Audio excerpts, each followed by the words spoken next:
Hello, my friends. Welcome to Living the Liminal this week. I am Kristi Peck. I am really glad to be here today with you. Um, this is not going to be one of our usual episodes where I have something I want to necessarily teach or I'm commenting on. In fact, it's rather going to be a story, my own story. I was giving a dare, and you know how it is when you're given a dare, right?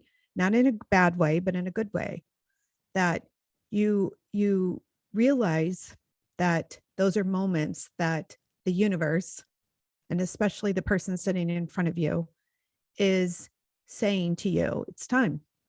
It's time for you to show the world who you are. It's time for you to tell the world who you are. It's time for you to step into how you serve the world, just as you are. So here's my story. For the last 6 months, I've been taking a coaching course to become certified as a Jungian life coach.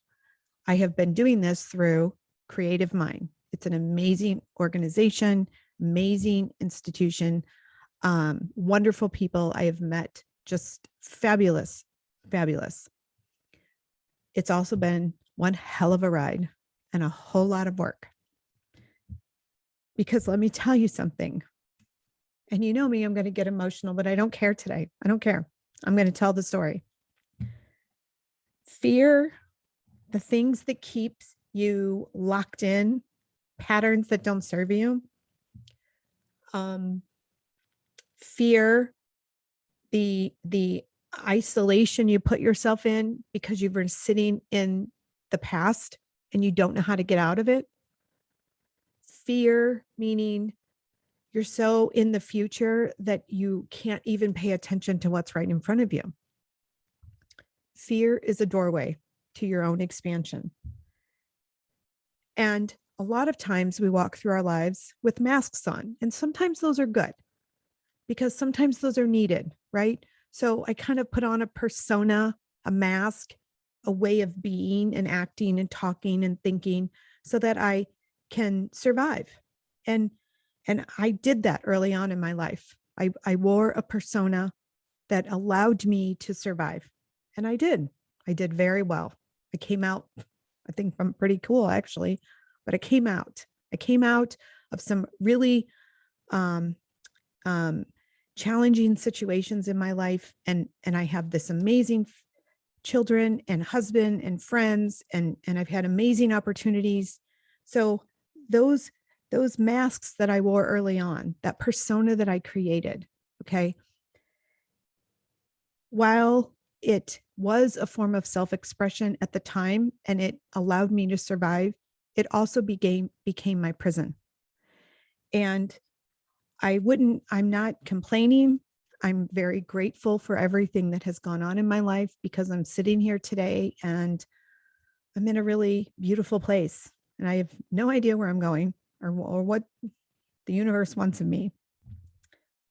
But what lies behind that fear that you have and what lies behind the doorway is your own truth and your own wholeness, the wholeness of your self-expression and your self-expansion. Because ultimately, if you are someone that is just really looking for your purpose and you're looking for what am I supposed to do with my life, that's it. That's it. Figure out how to get back to your wholeness and remember who you are. So in my Jungian life coach class, my mentor, lab coach, and I were talking and I was sharing where I am today. And it's a beautiful story. It really is. It's got a lot of pain. It's got some suffering. It's got some hard work. It's got some laughable humor. And at the end, it's just a really awesome, beautiful story. So she said to me, Kristi, would you be willing to tell the story on our platform, the coaching platform? And I thought, okay, sure. I mean, why not, right? I'm here.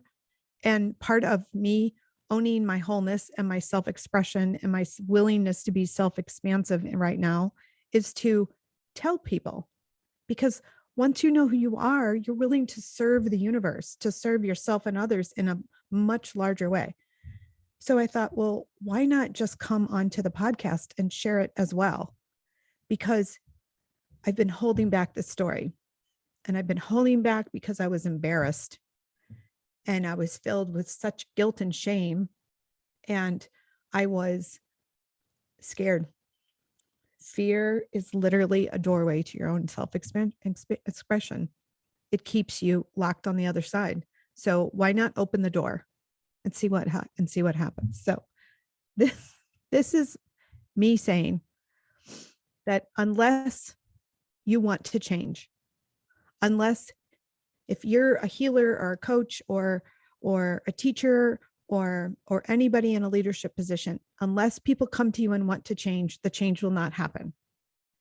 And that wanting has to be that you're ready, that you're willing, and then you're able to do it. And you have to have all three in order for that change to happen. And that transformation, and in the Jungian life world, we call it individuation, right? But you have to have all three in order to change, or the transformation doesn't happen.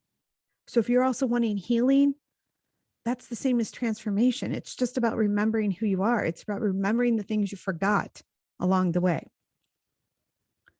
So my story started back many, many, many, many years ago. But I was given a moment back in February of 2020. I was sitting in a coffee shop. I was sitting across from my husband, and some of my kids were in college and some of them were just around the corner at a church youth group. And my husband and I were talking, and I needed to pull up an email. So I went to my email and I saw that I had an email from someone. So I clicked on it because curiosity, when this person would email me, curiosity would get the better of me. And I clicked on it. And as I was reading it, I began to shake. And my heart sunk. And my legs started to like jiggle like up and down. And I calmly looked at my husband and I said to him, I'm done. And he looked at me from across the table and he said, what are you talking about? What? He could tell that something had literally wiped me out in that moment. And I said to him, I'm done. I can't win here anymore. I can't do this anymore. If you read the book, I can't even remember the name. My mind just went, but everyone needs a sort of bathroom floor moment when you are laying flat on the ground and you are like, I'm willing to do whatever it takes. That's what I mean when I say you have to be wanting the change. So in that coffee shop that day, I received a letter. It was a PDF actually from my mother. Now, the language in the letter was her pattern. You know, something had happened and it was my fault because I wasn't around to help her with it. I had made a comment or had been doing my work, serving a small group of individuals, teaching them on some spiritual concepts. And I made some comments and she threw them back in that letter.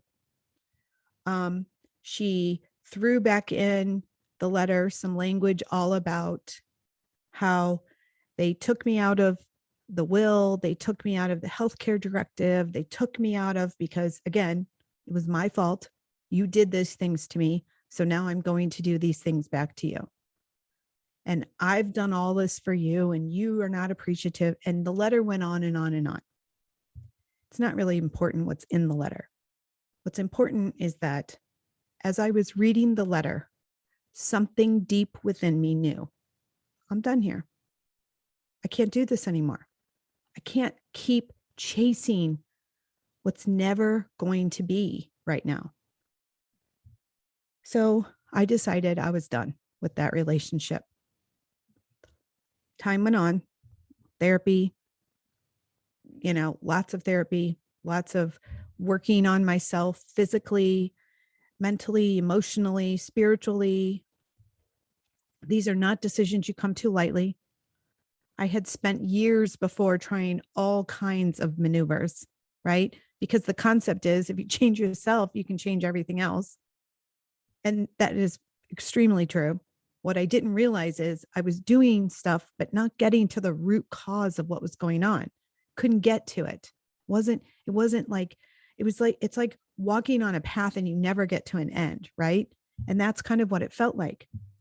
So something else inside of me kind of was saying to me, are you sure? Like, are you really sure you want to do this? Even my husband was saying, are you sure?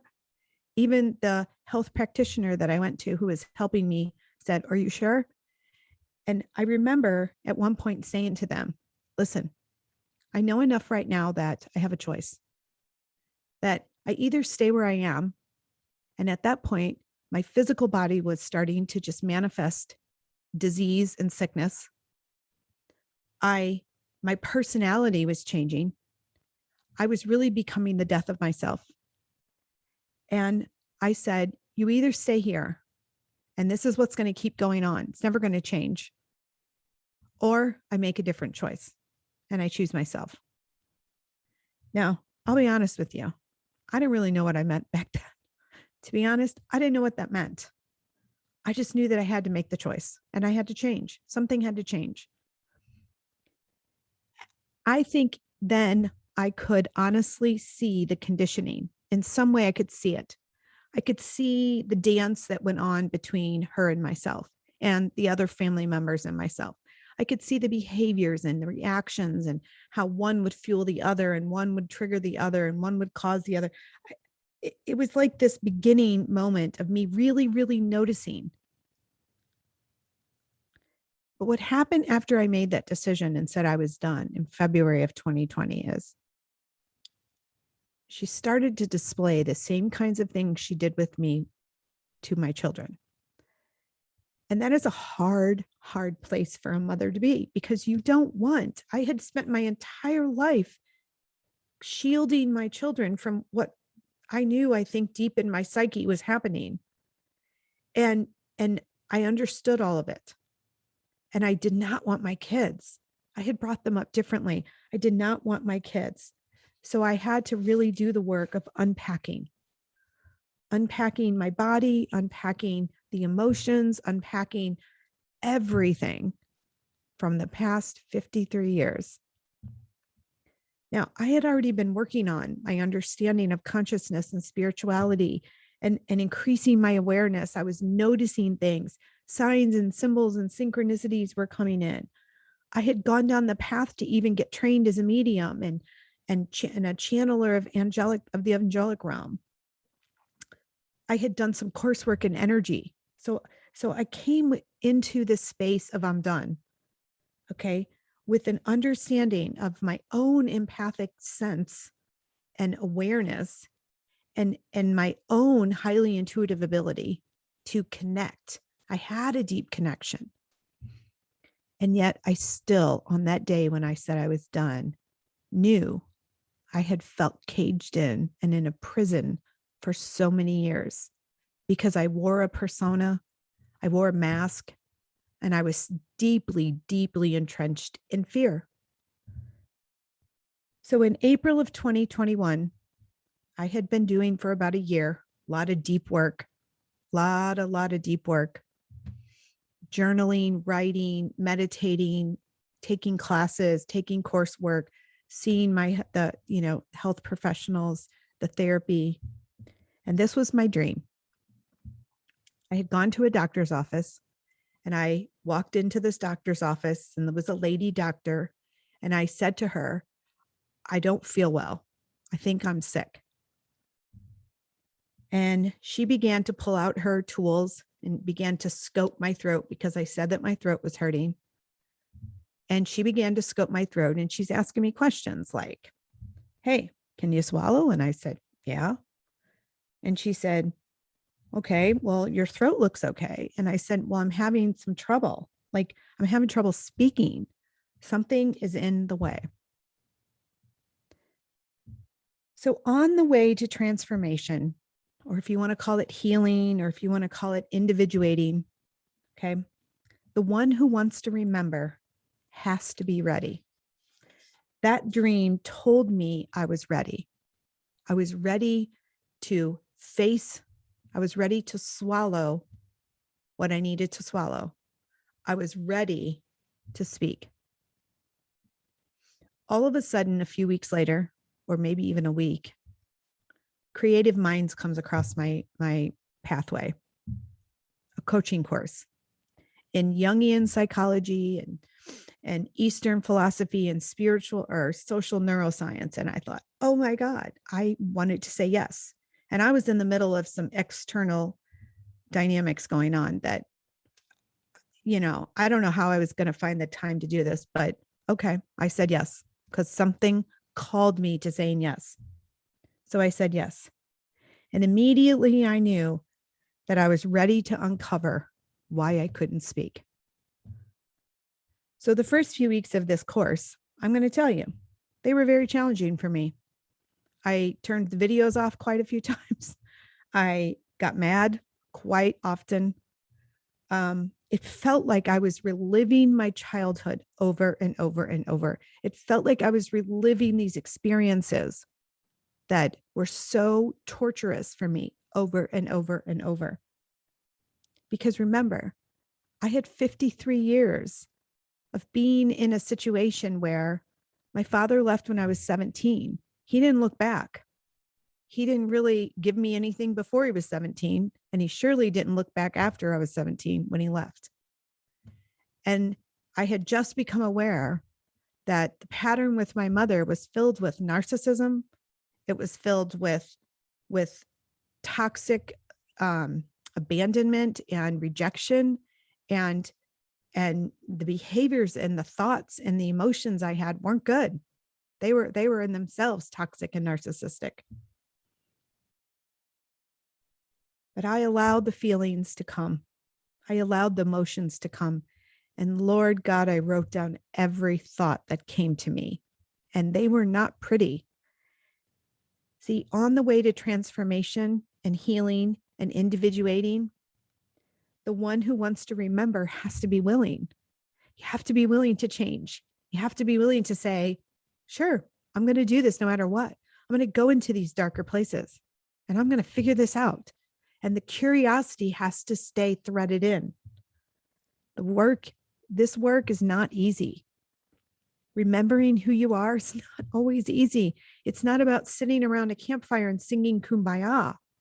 Because when you've had a lot of years of conditioning, it can be really, really hard to remember because we blocked that out. It was painful to remember who we were, especially if you grew up in a situation like me where you were constantly not seen, not heard, not listened to, and where it was always about everybody else.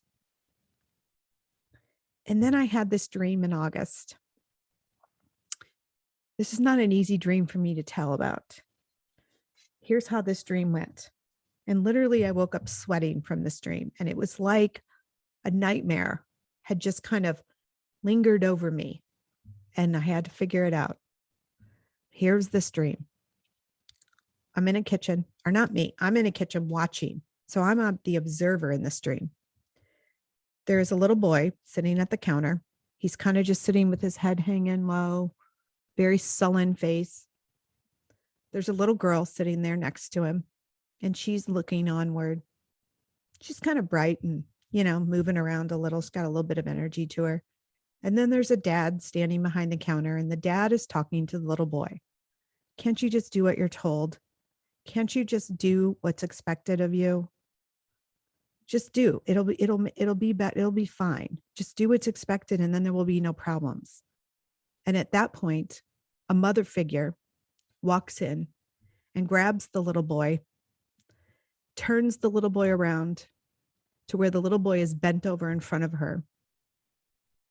I, as the observer of this dream, am looking at the little boy's face, and the mother figure standing behind the little boy beats the living crap out of that little boy. And that little boy looks, I remember in the dream catching the face. And I remember thinking and feeling, oh my God, the spirit has just left that little boy. Now, the mother finishes. She stands up. She takes a breath, shakes her hair, and she turns and walks away. And the little girl, who is bouncy and lovely, she walks over to the little boy and she hugs the little boy and she rocks him. And I woke up sweaty. This process of individuating and remembering who you are requires that you are willing to see who you are, to hear what you have to say, and to look at truth, even when it's painful. I had lost a part of myself. I could not remember why I would even think I was so cool. I had lost it. It was like I kind of knew it, but I kind of didn't. And that dream spoke volumes to, oh my gosh, you also have the ability to get it back. Like, it's there. Nobody doing anything to you outside of you really causes that. You're watching all of this is what caused it, not that it really is the truth. It's not. It's a bunch of lies and illusions. See, I realized that my experiences were playing out like a movie script. And it was me who believed the lies and the conditioning. That was the true problem. That was the truth. See, when my dad left, I felt abandoned because nobody really said to us kids or me, it wasn't our fault. It was always made to be like it was our fault. So, of course, I started believing, must be something wrong with me, must be broken, must not be working right. And then all of a sudden, something changed, and I took on these roles of taking care of family and taking care of everyone and being there for everyone. And, I was like the emotional stability for so many. Even back then, I knew my mother's love had conditions. You had to act a certain way and put on the image. I knew it. I knew it. And I would kind of start to speak up. And then it would, you just don't do that. You don't speak up. You fall in line. You do what you're told. You follow the family rules and customs and standards, and you don't question. You do what you're told. And you certainly don't go out of the family system. You don't try to move ahead. You don't try to get ahead. You just do what you're told, and you stay in line.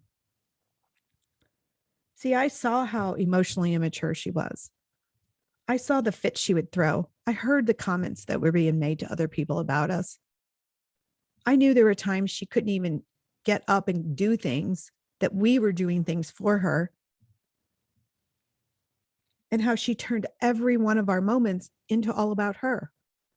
Graduation, plays, friendships, college, dating, weddings, funerals, birthing of babies, they were always about her. And I just dutifully did what I was told to do. Now, since I went no contact with her or anyone else in the family, because when you make that choice that you're done and you're choosing yourself, you are starting to remember who you really are. Words and stories have come my way, trying desperately to get me back in line. So I get letters from family members that literally say, do you think anyone cares about you? Except you need to do what mom tells you. I got letters from relatives that said, of course they're all like this, but you need to call your mom. I have been told that I am like other people who left in the family. I have been told that I am punishing people, that I am toxic myself. I have been told, it just runs the gamut. My children have been spoken to in the exact same way. And it's very subtle, filled with lots of guilt and shame for you not doing what you're being told to do, for you not falling in line.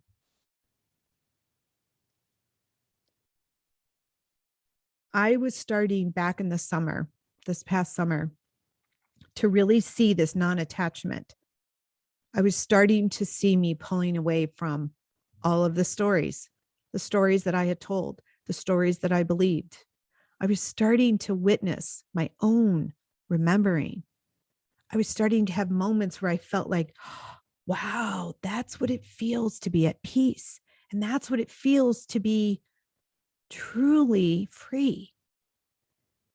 And then I would start to notice, like, when a trigger, right? So when I got emotionally charged over things, and they still happen, don't believe me, but I would start to be able to see the shadowy things. So the way that I had sort of hidden parts of myself so that I could survive, right?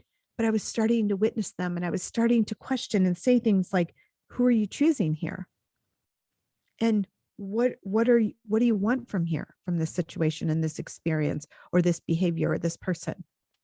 Do you want them to tell you who you are, or are you going to start believing it yourself? And I started in our coaching course, we're told to ask these questions like, who are you witnessing, or who are you defending? What are you defending? And I really had to start sitting with that, because it's like, well, who am I defending and who am I choosing? In August, in my journal, I wrote, witnessing in myself what I notice in others and allowing it to be. See, part of what has to happen to remember who you are is that you have to see that you are exactly what you see outside of yourself. Now, that may not be your truth, but it certainly is how you created yourself to be. So I had to witness these moments where I could see I was a little manipulative and controlling, because I was. I had used that to survive, but now it became the cage. I hope this makes sense to you. When we fully see and hear our own persona, our shadows, and the conditioning that caged our own authenticity, that's the moment of true power. Because, see, once you notice it, once you bring the unconscious to the conscious mind, it just kind of doesn't matter anymore. You're not defending anything, and you're remembering, and you're choosing yourself. Within the process of transformation, healing, individuation, we want to remember. And remembering is owning that power to be you, to be who you are within you, not the lies of who you are, the truth of who you are. But we cannot keep looking outside of ourselves to tell us who we are. I had spent a lifetime of people pleasing, looking outside for permission. Please tell me who I am. Please tell me I'm okay. Please tell me that I can be who I want to be. And you have permission to be you. You have permission to choose you every damn time. I have wrestled with toxic thoughts in this process. I have sat in the darkness of my own self so that I could catch a glimmer of something to say, I'm an okay person. I'm really okay here. I have untangled 54 years of conditioning. And it's not perfect, believe me, it's not perfect, but I've done the work. I let my body feel things that I never thought I could feel, betrayal and and almost like it went through its own death in a way. Some days I judged, and I judged really, really hard. And then other days I just gave it grace and said, it is what it is. The process of individuation is a transformation that gets to the heart of who you are. To face our truth and to really take ownership for our behaviors, our thoughts, and our life, well, it's hard work, and it's so worth it. Do the work. Do the work. The work is so important. It's so valuable, and it's so influential, because my kids were watching me. My husband was watching me. Other people were watching me. They were watching this process. They were listening to me talk about my incredible ahas or going through it all. And when you do the work, let the emotions flow. Who in the freak cares? Get angry, be sad, feel the betrayal. See, the truth is, to be fully the beauty that you are, You have to stop doing what you're doing to yourself because you're the only one doing it to you. No one's controlling you. No one's manipulating you. No one has that kind of power over you. See, if you believe your inner landscape and you stop putting all your belief in the outer landscape, life will change for you. You will remember.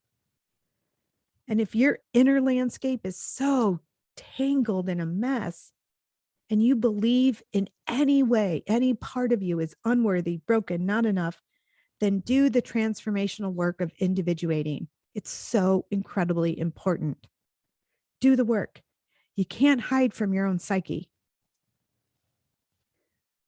So this has led to last week and why I'm really telling the story. Because last week I had a moment. Well, I actually had 4 moments and they were doozies. And in the past, these 4 moments would have taken me into the dark again. But these are doorways. They were 4 doorways. And I believe doorways are opportunities. So the first doorway came in when a good friend of mine let me know that she ran into my mother. And the interesting thing is the narrative that my mother had with her was the exact same narrative she's had for almost 2 years now. It hasn't changed. And if I really go back, it's the same narrative since when the first time I started bringing up these concerns and challenges I was having in the relationship. So I had an opportunity and I took it. And what's so interesting is for the first time in my life, I'm not defending my choices. I know that my choice of walking away from a mother and siblings and aunts and uncles and cousins is not what society talks about at all. But I chose to do it. And I chose to stay here because I have nothing to defend. I'm choosing me. For the first time in my life, I'm choosing me over someone else.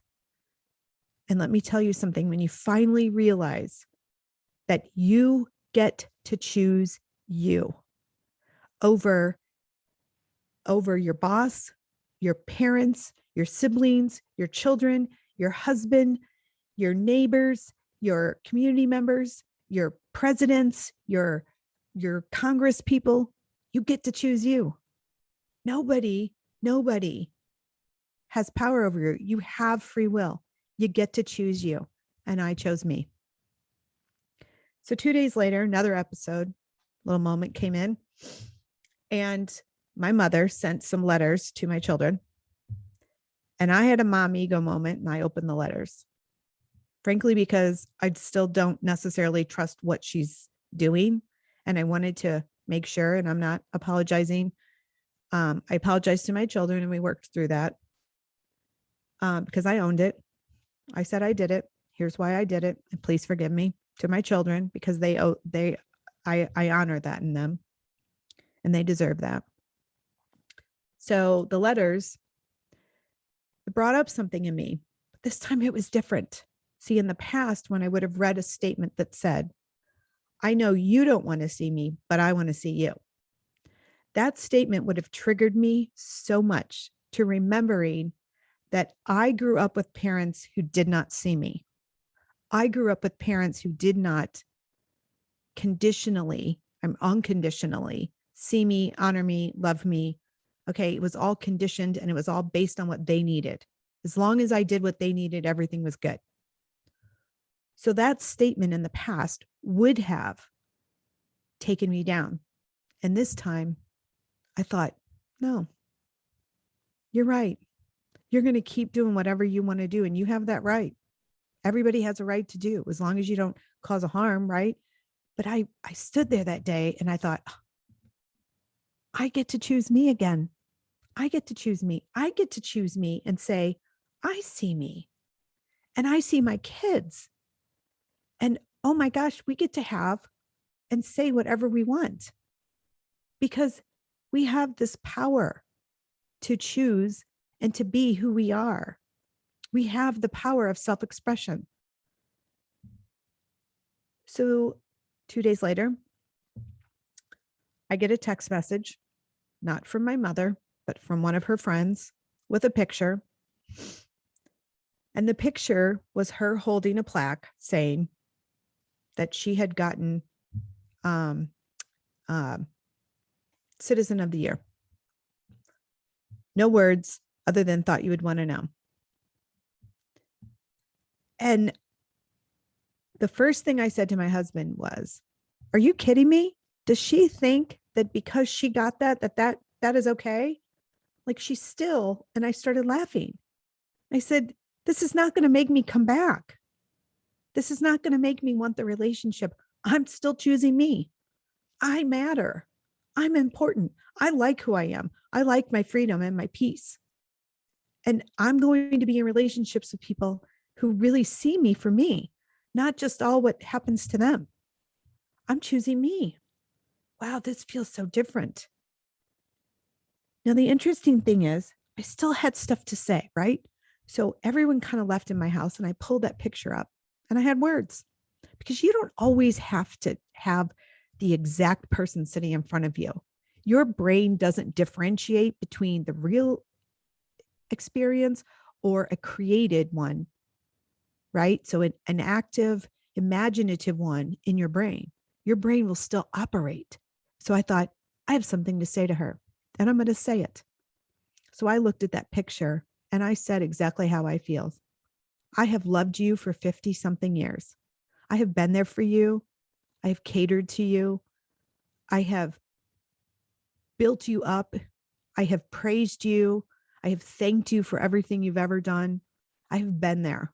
I have showed up, and you have not. You have not shown up. You have not seen me. You have not acknowledged anything about me. You pretty much come down on me if I'm not doing what I'm supposed to do for you. And it stops. I choose me. And I'm sorry that you're hurting. And I don't mean to cause you harm, but I need to build a life here. And I have this amazing ability to build a very creative, fun one. And I'm going to keep choosing me. And I set the picture down. So later that night, my older children are not in the home. So I decided we needed to communicate with them because we want to be very transparent in my family. So I texted my older children. And one of them texted back and said, funny, Mom, that you sent this today, because I just got a text from her, from Grandma. And out of the blue, it just says, we miss you. We love you. Can you come see us soon? See, sometimes people have such a need that they need to be fueled for their own satisfaction. But my children and I, we don't need that fuel. And my son understood that his grandmother and grandfather and relatives have not talked or spoken to him in over a year. And the last communication was a letter sent back in March of 2021. So you see, when you start to realize who you are and you've been brought up to be fully who you are, and you allow yourself to make choices from that whole full place, life opens up for you. Yesterday, I wrote in my journal, I am here to be fully expressive and fully expansive in my own wholeness, and I choose me today. Now, what's so interesting about me writing that is I've gotten to have two amazing conversations with my own children. One of them is the opportunity to teach my son how to use his voice, and that he gets to speak. He gets to be fully expressive. He gets to say how he feels, especially to me, especially to his dad, especially to his siblings. So we were able to sit there and do a little active imagination. And he, for the first time, spoke. And he spoke because he's wise and he's so cool and he's got that wisdom. And a few days later, I was literally able to have conversations with my daughter saying the very same thing. Honey, choose yourself. You know yourself best. Choose you. And she was having to make a decision. And so I said to her, are you willing to lose this in order to gain this? You get to choose. Neither way is right or wrong. You get to choose. So choose yourself. See, those who want to transform, those who want to individuate, those who want to heal have to be willing to change. And if they have to be ready to change, and then they can change. I don't recommend anybody doing this on their own. That's why coaches are so important. That's why coaching courses like the one I'm just ending here in a couple weeks with Creative Minds is so important, because change is exhausting, and you need support. You need tools. You need to be able to know how to get yourself to the place that you remember. Transformational work requires 3 things. Are you ready? People have to be ready. You have to be ready. I had to be ready, and I was ready. Are you willing? You have to be willing. You have to say yes. You have to choose yourself every damn time that it gets hard, because it does get hard doing the work. See, when you go into the psyche and you excavate the unconscious mind, you don't know what you're going to find. You have no idea. These are the personal choices. No one can make them for you. And the last is, are you able? And let me tell you, you are able. You are able to individuate. You are able to transform. You are able to change. You have the power to be fully expressive. You are worthy to be fully expressive, to be a full, expansive individual in your own wholeness. You deserve that. You are here to live that out in a very creative, fun, free, peaceful, joyful, happy way. So I'm going to leave you with this one thought. Who are you choosing today? And I hope every damn time you're faced with a moment that you begin to choose yourself. Because when you finally realize you have choice, it's an incredible freeing from the caged life you've lived before. And if you're not seeing it, then just take a look around. Ask for some help. Find a coach. Give us a call on this podcast. Get in touch with us on this podcast. I'll guide you to some help. But do the work, because it's so important that you remember who you are. I love you. Peace out, my friends.